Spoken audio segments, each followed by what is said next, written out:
problem is what we go.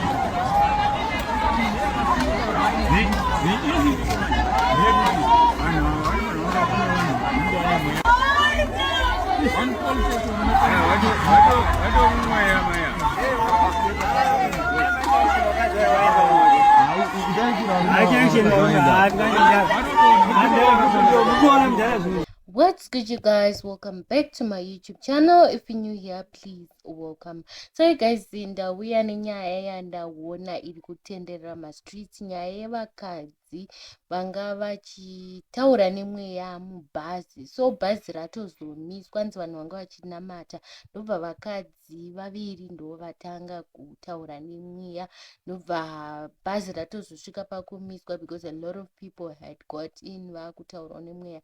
And in my 2 cents when it comes to spiritual things like this, I feel like kana usingazvinzwisise, you'd rather keep your opinion than kuuya uchitaura zvausingazwisise uchingodaira, because a lot of people were saying hanzi hazviko, vanhu vane drama, maZimbabweans ane drama. Sometimes maybe pane chakashata changa chirida kuitika murodhi. You all know kuti this is festive season.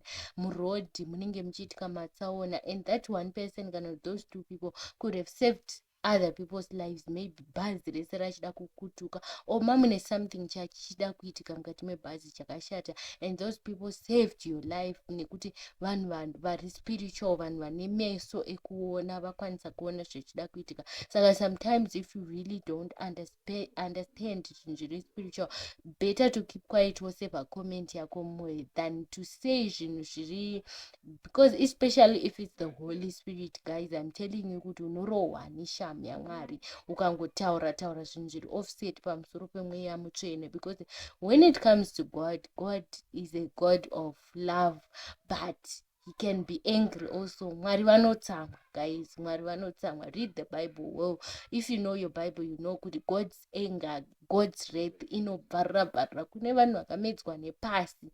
Pasi panovhurika vanhu vachimedzwa. Saka sometimes if you can't understand these things, if you are not that spiritual, I tend to tell you zvangu kuti nyaya dzakaita sedzidzi, beta usave comment yako, usakomente pamusoro pezvazvo, usiyane nazvo. Pane zvimwe zvinhu zvinosekesa, zvakawanda zviripo zvinosekesa, rather than kuseka zvinhu zvinenge zviri serious like these situations, because sometimes unozvitorera mhosva, unozvitorera unnecessary cases, ukatokeswa sekuseka sekutamba. And especially vanhu vanga vachitora mavideos vacho, they were commenting zvimwe zvinhu zviri negative, zvekuti unototi vanhu ava vanhu vanotombonamata here, vanhu vanoziva Mwari here. Unozvitorera kutukwa, kuzvidedzera shamu yaMwari mukati meupenyu hwako, ukazoita unge wakaroyiwa iwe usina kuroyiwa, wakeswa nekwekuda kwekungokomenta kana kungonzi ndawana mafanzi, ndawana macomments. So this is it from me, guys. Ndo imwe dzimwe nyaya dziri kutrenda mastreets. So vamwe vanga vakubudirwa, vanga kunyora kuti vanhu vabudirwa nemudzimu chichichi, indarona video racho, and vanhu vari kutotaurawo nemweya, and they could have saved my lives evanhu vakawanda.